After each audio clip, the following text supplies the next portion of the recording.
Bien, amigos televidentes, nos acompaña hoy en esta consulta la doctora Mabel Kelly González, una amiga, prácticamente coproductora de estas consultas. Doctora, bienvenida a su casa, consulta participativa. Muchísimas gracias, Ricardo. Gracias por la invitación nuevamente y es un placer estar aquí con ustedes finalmente. Gracias, doctora. Y como dice la productora general del programa, con usted se engalana el set porque usted es una doctora de las doctoras bellas de este país. Amén, gracias, muchas gracias. Doctora, vamos a arrancar de una vez con esto que a los padres preocupa y a los abuelos también, porque Sí. yo soy un abuelo empedernido. Doctora, la relación nariz, boca, oído. Explíquenos esa relación in extenso, doctora. Mira, todo eso, como dicen en un lenguaje llano, se conecta, se comunica, ¿ok? La nariz no es para arriba, sino para posterior. Entonces, ella termina, si uno baja un poquito detrás de la orofaringe, detrás de la campanita, por decirlo así, en la pared posterior, entonces todo eso se conecta. De repente, si tenemos mucha secreción, puede bajar hacia la boca, si es mucha cantidad. Y hay un canal que se llama trompa de Eustaquio, que es un canal músculo cartilaginoso que comunica la nariz con los oídos. Entonces, si hay mucha congestión, si no hay buena ventilación nasal, el oído no ventila de forma adecuada porque ese canal es que hace que él drene, ventile, entonces todo, o sea, todo tiene relación. Sucede algo aquí, podemos tener consecuencias en los oídos, tenemos algo aquí, podemos tener un dolor referido aquí, o sea, todo se comunica y todo se explica. Cada caso es un caso individual. O sea, dependiendo de la patología de lo que tenga el paciente, podemos explicar por qué un paciente tiene algo aquí, de repente siente algo aquí, pero sí todo se relaciona. Claro que sí. O sea, doctora, que una infección, por así decirlo, en un oído puede ser que comprometa también el sistema nasal e inclusive bucal. Depende. Si hablamos de una infección de oído medio, porque el oído lo dividimos en externo, medio e interno. Si hablamos de una infección de oído medio, es muy, o sea, la causa probablemente fue la nariz. De tanta congestión y secreción, el moco acabó yendo al oído medio. Entonces causa un dolor de oído, el paciente va por dolor de oído diagnosticado con una otitis media. Entonces uno lo trata, pero también tiene que tratar la nariz para ayudar a drenar y ayudar a volver a restaurar esa función normal de los oídos. Pero si tenemos una infección de oído externo, ya o sea, por delante del tímpano, ahí no hay relación directa con lo que es la nariz, la nasofaringe, por decirlo así. Y no solamente con lo que es nariz, oído y garganta, una otitis media puede llegar a causar una meningitis. Es una de las complicaciones más severas. O sea, si hay una comunicación interna, una otitis que no se trató, de repente es un paciente inmunocomprometido, hay una comunicación, una falla ósea en lo que llamamos el techo del el oído medio, esa infección puede llegar al cerebro, por decirlo así, causar una meningitis. Y esos son casos más severos, pero puede suceder. O sea, doctora, usted le está diciendo a los amigos de consulta participativa que una infección pudiera provocar una meningitis. ¿Es esto de parte de lo que estudia la neurotología? Sí, una infección de oído medio no tratada adecuadamente y una sinusitis que se puede complicar, principalmente la infección de oído medio, que es lo que estamos conversando ahora mismo, si no se trata de forma adecuada. Y claro, se tienen que dar otros factores asociados, como le dije, de repente una falla ósea o de repente un paciente inmunocomprometido. Esto sí puede causar una meningitis. Se han visto casos y realmente es asustador. Por eso es bueno siempre tratarlo con un especialista, o sea, lo que le funcione al vecino no es lo que le va a funcionar a usted. De repente ese no es el antibiótico adecuado para el tipo de bacteria o infección que usted tiene. Entonces, siempre desde el principio tratarlo con un especialista.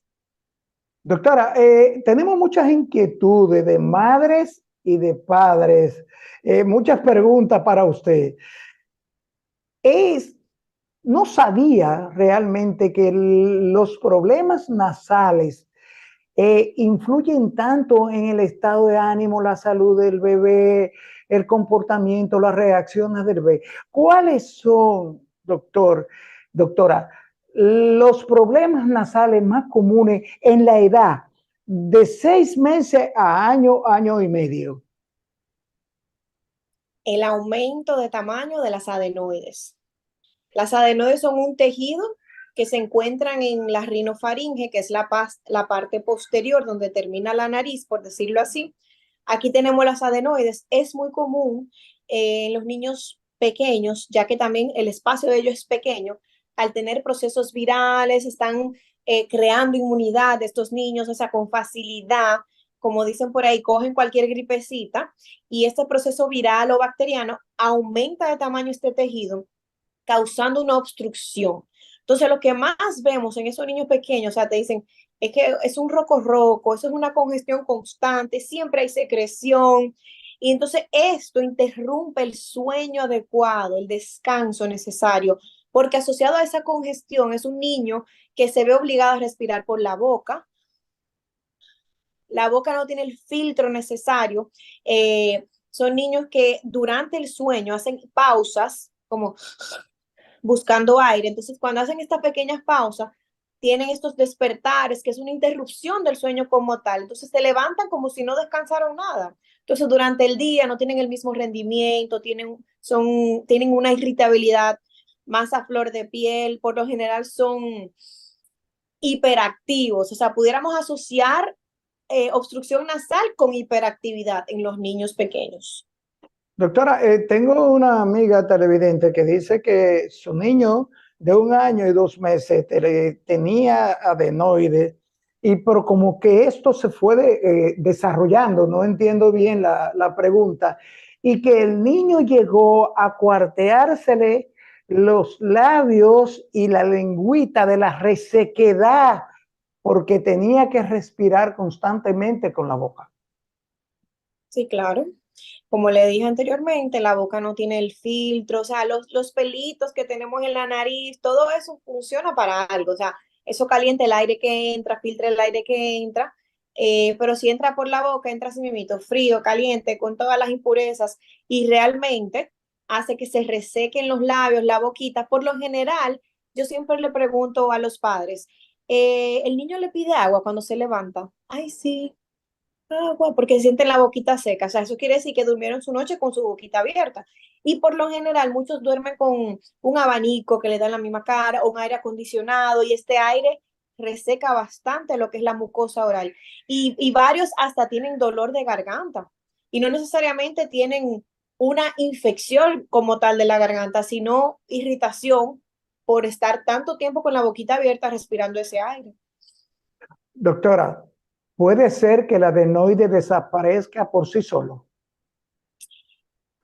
Desaparecer al 100% no. Prácticamente todos tenemos. Lo que sí sucede es que puede atrofiarse, o sea, se recoge un poco y también si vamos creciendo, crece el espacio de la columna aérea de la rinofaringe, por ende, si ella estaba así y hay más espacio, pues entonces ocupa menos espacio y el aire tiene por dónde pasar.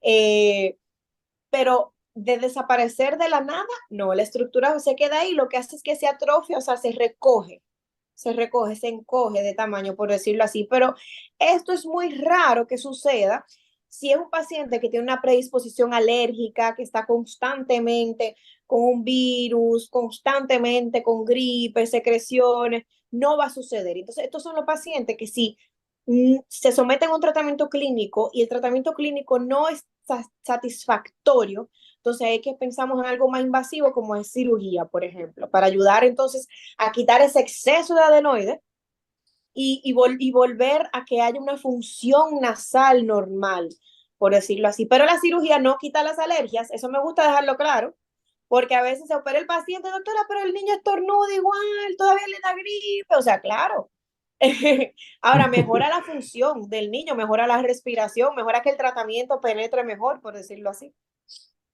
Doctora, adenoide, pólipos nasales. Son diferentes. Son dos Explíqueme cosas. eso. Sí. La poliposis nasal, vamos a definirlo para que se entienda así en un lenguaje más popular, como una degeneración de la mucosa nasal. Son como unos tejidos que crecen adicional por un factor inflamatorio más severo, por decirlo así, la poliposis nasal. Dentro de la nariz tenemos estructuras que son los cornetes inferiores, que son los que se ven, el paciente hace así y dice, yo me he visto bolitas en la nariz, eso es una estructura que todos tenemos normal, en este caso son los cornetes nasales inferiores.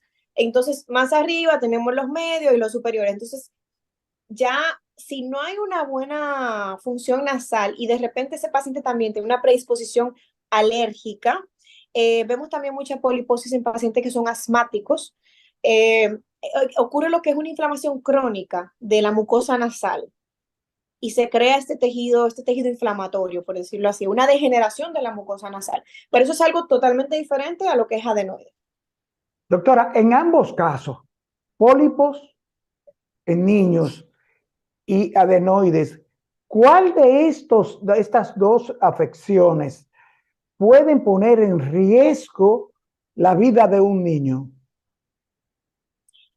La obstrucción nasal como tal puede afectar la calidad de vida común de un niño, porque los niños deben respirar por la nariz. Es, sí, claro, pueden poner en riesgo la calidad de vida del paciente, ya que esto va a causar una obstrucción nasal severa, por decirlo así. Entonces, no va a haber una calidad del sueño adecuada, probablemente van a haber episodios de apnea, que son episodios donde no hay paso del aire, entonces va a haber disminución de la oxigenación en el cuerpo, tanto para el cerebro, el torrente sanguíneo, el corazón. Y estos episodios son bien preocupantes, más en un niño que está en desarrollo. En este caso hablamos de los niños, ¿cierto? Si asociamos a esto un cuadro gripal, o sea, aparte de la congestión, metemos secreción, imagínense, el propio se va a ahogar en su propio catarro, por decirlo así. Entonces hay que tener mucho cuidado con esto. ¿Ok? Doctora, en ambos casos, ¿la solución es cirugía o hay tratamientos medicamentosos de medicamentos para ambos casos, adenoides y pólipos? Sí, claro, tenemos tratamientos clínicos. En pacientes que nunca se han tratado, uno trata de iniciar de lo menos invasivo a lo más invasivo. Hay pacientes que responden muy bien al tratamiento y que se adhieren al tratamiento, o sea, lo consiguen realizar, porque esa es otra. También hay padres que me dicen, doctora, que no puedo hacerle el lavado al niño, no le puedo poner el spray, se me manda corriendo, se me pone difícil, no tengo quien me lo agarre. Entonces se complica ver si realmente el tratamiento será efectivo o no. Pero sí, hay pacientes que me responden súper bien al tratamiento clínico. Entonces, a estos pacientes simplemente se le da un seguimiento. Si el resultado, hay pacientes que responden, no es satisfactorio, no es lo que queremos, no, igual no nos da la calidad de vida deseada. Entonces, ahí sí pensamos en alguna intervención quirúrgica.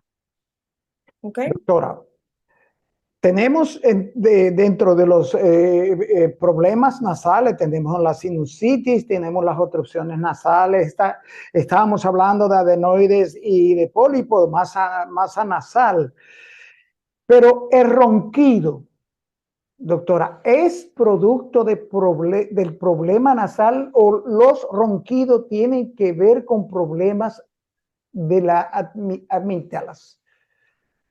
Ambos. Para cerrar un poco lo de los pólipos, en los niños, poliposis nasal como tal es más raro. Uno ve más una degeneración de los cornetes, al menos que haya un pólipo antrocoanal, que es otro tipo de patología, que en algunos casos se consideran congénitos. Eh, Quise dejar eso un poquito claro. Ya en los adultos sí vemos lo que es la poliposis nasal, porque hay más tiempo de que una enfermedad sea más cronifica, o sea, sea más crónica. Hay tiempo que progrese la enfermedad, por decirlo así. Y respondiendo a lo que usted preguntó, los ronquidos no necesariamente solamente se deban a obstrucción nasal. Un aumento de las adenoides también puede causar un bloqueo a nivel de orofaringe. Una base de lengua prominente, o sea, una base de lengua alta. Entonces, cuando el niño se acuesta, ¡pa! Esa base de lengua obstruye parte de la columna aérea y ahí eso causa ronquido. El sobrepeso, también es importante mencionarlo. El sobrepeso puede también ser una causa de los ronquidos. De repente evaluamos el paciente, tiene una función nasal razonable, unas adenoides pequeñas y el papá dice que ronca muchísimo y tú le ves que tiene un sobrepeso. Entonces hay que mandar un régimen alimenticio, ejercicios, todo eso. Entonces no solo obstrucción nasal es sinónimo de ronquido, puede haber otros factores asociados. ¿Ok? Doctora, tratamientos para los ronquidos en niños y los famosos lavados nasales. Esto, después de la pausa, doctora.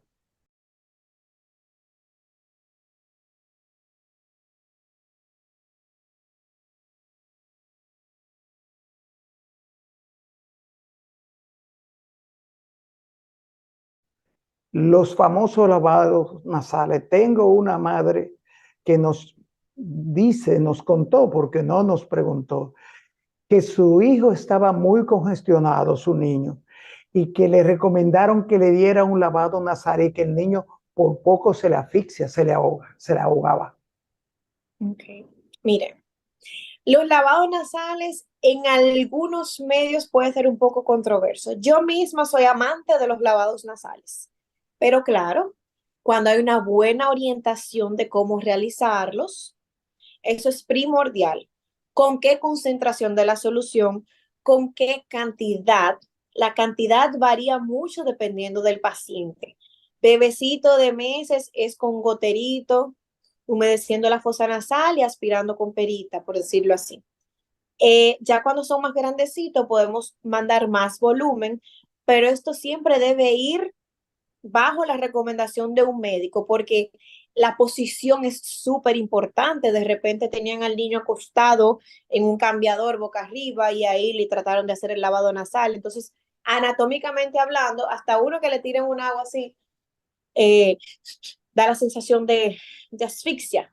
La posición correcta es semisentado, levemente inclinado hacia adelante, que no hay chance de que esa solución vaya hacia los pulmones, por decirlo así, sino que entre por un lado y salga por otro. Y en caso de que sea en volúmenes menores, entonces humedecer la fosa nasal y aspirar con la perita. Realmente ese caso sería la excepción. Sería la excepción. Hay que ver con qué tipo de solución se hizo el procedimiento, con qué cantidad y en qué posición tenían al paciente. ¿Ok? Y si los padres no se sienten seguros, que eso me pasa mucho, no lo hagan. Llévenlo al consultorio, diga, doctora, mira, hágalo usted para yo ver cómo es, porque la seguridad del padre también tiene mucho que ver. ¿Ok? Doctora, yo estoy totalmente de acuerdo con usted y creo que los amigos televidentes también, porque entiendo yo, como abuelo que soy, que a un bebecito con sus gotitas, de estas gotitas nasales, no es suficiente para que pueda respirar y descongestionarle la tupición a un bebé. Esto puede ser suficiente, asociado también de aspirarlo y asociado también a descongestionante, dependiendo de qué tan congestionadito esté. Y en caso de que esto no sea suficiente, bueno, pues ahí es que se acude al especialista y de repente uno puede hacer un lavado ya más profesional en consultorio para aliviar al paciente en ese momento. Pero los lavados Doctor, nasales yo sí los recomiendo mucho en casa bajo una buena orientación. Doctora, siguiendo con los niños, los trastornos de garganta en los niños. ¿Cuál agresivo, cuál perjudicial son para la salud general del niño problemas de garganta? Mira, cuando tenemos infecciones recurrentes de la garganta, una de las cosas que preocupa bastante es el uso repetitivo de antibióticos. O sea, el uso de antibióticos un mes tras otro por infección de garganta. Entonces eso hay que prestarle atención porque llega un punto que se crea una resistencia muy fuerte al uso de los antibióticos y esto no es bueno para el desarrollo y el crecimiento del mismo. Otra cosa es que si de repente no se trata de forma adecuada una infección de garganta, por ejemplo, en este caso una amigdalitis, puede dar otro tipo de enfermedades asociadas, hasta una infección cardíaca, algo conocido también como la fiebre reumática, que son otras cosas que pueden ser consecuencia a una infección de garganta no tratada. Eh, Hay que tener mucho cuidado con lo que se entran en la boca. Sí, los niños, imagínense, agarran todo, tocan todo, luego se lo entran en la boca, todos esos microbios se lo llevan a la boca. Entonces, hay que tratar desde pequeñito siempre orientar. Llegas a tu casa, hay que lavarte las manos. Antes de comer, hay que lavarte las manos. O sea, ir creando el hábito con el niño. Eh, pero no descuidarse con las infecciones de garganta, porque realmente pueden complicarse, pueden formar abscesos que requieran luego de una intervención quirúrgica de emergencia, eh, entre otras cosas. ¿Okay? Doctora, en cuanto a la exploración otológica, ¿cuáles son estos problemas, estos afecciones que se pueden detectar y se detectan en la observación otológica? En los niños con obstrucción, o sea, con obstrucción nasal, muy común. El moco o el líquido o la secreción retrotimpánica, o sea, detrás del tímpano. ¿Qué causa esto? Principalmente en los niños, por ejemplo, hasta los 3 años y medio, que están en una etapa crucial para el desarrollo del lenguaje, pronunciación de fonemas. Esto causa literalmente una disminución de la audición. Es como que nosotros estuviéramos escuchando así. Ya nosotros aprendimos a hablar, entonces no hay problema, pero imagínense aprender una nueva palabra con los oídos así, tú pierdes la fineza de cómo suena, de cómo se pronuncia, y no solo esto, o sea, realmente de repente dice, ay, mi hijo no me hace caso, yo lo llamo y ni me mira, y a veces que tiene líquido en los oídos de tanta congestión que tiene, de las rinosinusitis recurrentes. Es muy común encontrar este líquido detrás de los oídos, principalmente en los niños. ¿Por qué? El canal que comunica la nariz y el oído en los niños es más horizontal, por decirlo así. Mientras vamos creciendo, se verticaliza un poquito. Entonces, por eso es menos común que nosotros los adultos tengamos una otitis, porque la secreción iría en contra de la gravedad, por decirlo así. Pero en los niños va con más facilidad hacia los oídos. Entonces, esto es otra cosa que hay que prestarle atención, tratarlo inmediatamente con un tratamiento clínico. Si no vemos mejoría significativa en un tiempo prudente, hay que drenar esa secreción para no crear un atraso en el lenguaje. Doctora, en su experiencia, objetos encontrados y o que puede un niño llevarse a las fosas nasales. A las fosas nasales, mire, bolitas de algodón, habichuela, grano de habichuela, grano de maíz, Lego, piezas de Lego, sí, piezas de Lego, las bolitas como de puca, no sé si usted se acuerda de la puquita, o lo que le ponían como en la trenza, que la trenza que se hacen en la playa, esas bolitas, no sé de dónde la consiguen, inventan y se lo colocan en la nariz. Eh, Algodón, papel, bolitas de papel. ¿Y cuáles son los riesgos y los posibles daños que estos objetos pueden causar y causan a un niño, doctora? Primero, si se quedan estáticos, por decirlo, en una fosa nasal, crean una reacción de cuerpo extraño. Entonces puede causar secreción purulenta, como una sinusitis de ese lado, por decirlo así. Entonces eso hay que tratarlo con lavados, antibióticos, o sea, porque es un cuerpo extraño que está en tu cuerpo, que está dentro de tu fosa nasal. Por otro lado, hay riesgo de aspiración, o sea, de que se vaya por el camino que no debe irse, y esto es arriesgado. Eh, Básicamente es esto, o sea, que se vaya por donde no deba irse y que se coloque, que suceda una reacción por cuerpo extraño causando una infección localizada. Doctora, afecciones a nivel de oído en los niños, ya no solo bebés, sino niños de 2, 3, 4, 5 años, ¿Cómo se detecta, se diagnostica? ¿Cuáles son las señales de problemas de audición en un niño? No responde al llamado de su nombre. De repente, el padre se da cuenta que la televisión le escucha un poco más alta, pero mi hijo, tú no, o sea, tú no escuchas. O sea, como que no, uno siempre cree que muchas veces es por la edad, por la etapa, rebeldía, escucha la televisión alta. No, él me responde cuando él quiere. Hay que prestarle atención a este tipo de cositas. O sea, recuerdo una familia que fue al consultorio. Yo le dije, ay, que el niño tiene mucho líquido en los oídos, o sea, tiene secreción, tiene moco. Y esa señora casi lloró. Dijo, wow, yo que pensaba que él estaba de malcriado, no respondiéndome, y mira lo que tiene secreción, que no escucha muy bien por esto. Entonces, cualquier mínima cosa, su evaluación. Si son niños más grandecitos, se le hace o sea, su examen físico, se le hace su audiometría, su evaluación audiológica completa y no perdemos nada. Y en niños más pequeños le podemos hacer una timpanometría, una emisión otoacústica y en la exploración física ya uno va a tener una idea de lo que vamos a encontrar. Entonces yo entiendo que es cuando escuchan, por ejemplo, en volumen más alto la música, la televisión, hablan más alto, hablan más alto. De repente ellos hablaban así y ahora están hablando así. Entonces tú dices, oh, ¿qué está pasando aquí? Esas son como las principales cosas. Y que responden otra cosa a la que tú le preguntaste. Por ejemplo, búscame el vaso de agua. Ah, ok, yo vengo ahora. Tú dices, oh, que están interpretando otras cosas. Eso sucedió a alguien muy cercano a mí y era líquido en los oídos. Doctora, las causas de sorderas en niños, es cierto que es mayormente es genética, es hereditaria.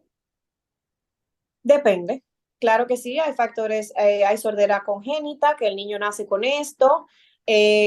Muchas veces puede ser por un factor hereditario, genético, o porque durante su formación, o sea, durante el embarazo de la madre, hubo algún tipo de complicación, algún tipo de infección, el bebé se vio expuesto a un uso de algún antibiótico, o de repente hubo una prematuridad, nació de bajo peso, fue a cuidados intensivos, aquí le pusieron antibióticos que pueden ser ototóxicos.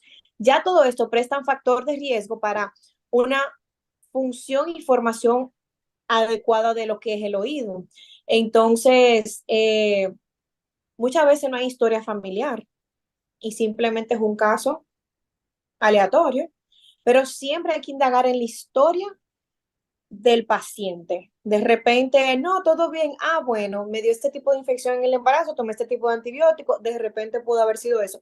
Otra causa pudieran ser las malformaciones congénitas, de repente ese niño nació sin nervio o nació con una alteración craneofacial, ya esto tiene que ver con su embriogénesis, por decirlo así. Objetos en el oído también, doctora, pueden producirle daños permanentes al niño en la audición. Sí, si llegan si rompen el tímpano y llega a lo que es oído medio y de repente mueve los huesecillos, o me voy a algo más común, un hisopo, ¿verdad?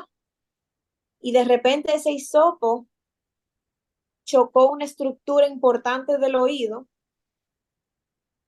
y puede perder la audición porque crea lo que es una pérdida de un líquido del oído interno. Pero ya esto es si este cuerpo extraño llega a atravesar lo que es el tímpano. Anterior al tímpano es básicamente una alteración local, una inflamación local que va a causar este cuerpo extraño. Doctora, por favor, dígale a las amigas y los amigos padres de consulta participativa cómo prevenir, qué hacer, porque aquí nosotros los dominicanos tenemos una ventaja, casi todos somos médicos. Aquí, doctora, aquí la vecina le dice, ah, sí, mira, mi hijo tiene un mal olor en el oído. Sí, no, no, mira, séqueselo con agua oxigenada, pero dale par antibiótico de 500 miligramos. Oriente a las madres y a los padres de consulta participativa, doctora. Sí, miren, señores, cada caso es un caso. De repente su hijo no necesita unas gotas porque tiene una perforación y esa gotita le va a irritar y él necesita otro tipo de tratamiento. Hay que tener mucho cuidado con los sentidos. La audición es uno de los 5 sentidos.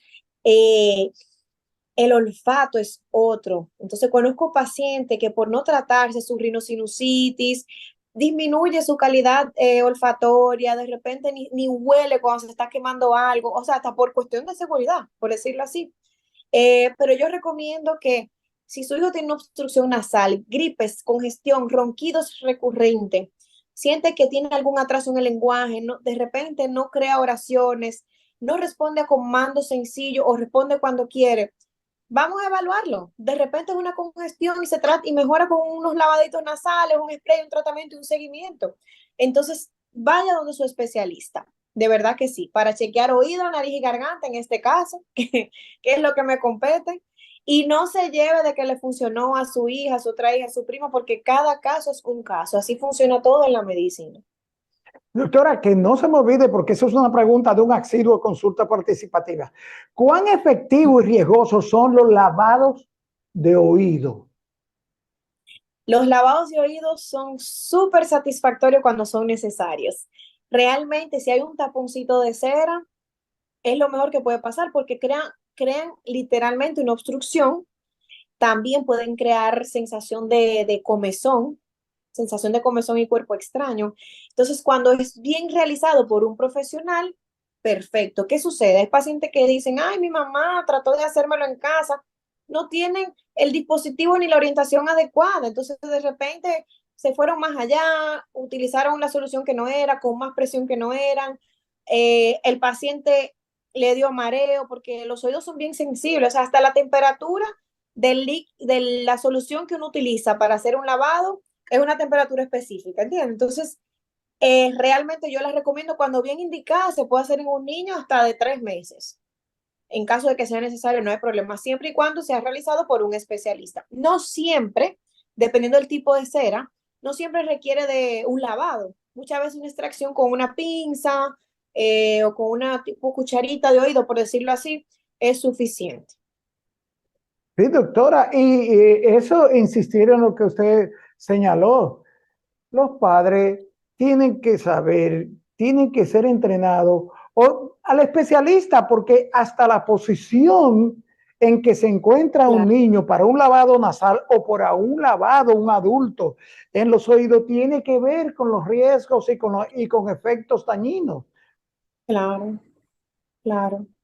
Doctora, se nos acabó el tiempo, pero dígale a los amigos de consulta participativa cómo contactar a la doctora Mabel Kelly. Pueden buscarme en las redes sociales, que sé que para muchos les resulta más fácil, como DRA de doctora mabelkellis.otorrino. Y mi correo es orlmabelkellis@gmail.com. Aquí tengo todas las informaciones donde consulto, mis horarios y pueden mandarme direct, les respondo o un correo y estoy a la orden para cualquier duda, cualquier consulta, de verdad que sí, los espero. Soy de adultos y niños, ¿ok? Bien, amigos, a doctora se nos acabó el tiempo, pero además está decirle que la puerta de consulta participativa usted tiene la llave y le agradecemos de todo corazón que sacara este tiempo para orientar a los padres y a las madres, a todo, hasta los abuelos, sobre los Sí. problemas nasales, el ronquido, los adenoides de los niños. Gracias, doctora. Gracias, Ricardo. Bien, amigos televidentes, después de esta interesantísima e importante consulta con la doctora Mabel Kelly González, otorrino, laringóloga, neurootóloga, donde tratamos temas que tienen que ver con la salud, nariz, ojos, boca, oído de los niños principalmente. Gracias, amigos, por estar ahí. Gracias por seguirnos en estas consultas. Amigos televidentes, nos vemos en la próxima consulta.